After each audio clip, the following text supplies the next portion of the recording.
கேரளாவில் மழை வெள்ளத்தால் 15 பேர் உயிரிழந்து விட்டனர் என்றும் 7 பேரை காணவில்லை என்றும் அதிகாரிகள் தெரிவித்துள்ளனர். அண்டை மாநிலமான கேரளாவில் பரவலாக விடிய விடிய கனமழை பெய்தது. இதனால் கேரளாவின் பல பகுதிகளில் வெள்ளப்பெருக்கு ஏற்பட்டதுடன் தாழ்வான பகுதிகளை வெள்ளம் சூழ்ந்தது.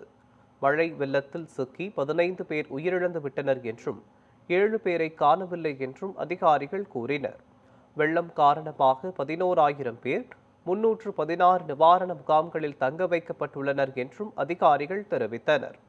மழையால் 30 வீடுகள் முற்றிலுமாக சேதமடைந்தன என்றும் 293 வீடுகள் பகுதியளவு சேதமடைந்தன என்றும் கூறிய அதிகாரிகள், பாதிப்பு ஏற்பட்ட பகுதிகளில் மீட்புப் பணிகள் முழுவீச்சில் மேற்கொள்ளப்பட்டு வருவதாக குறிப்பிட்டனர்.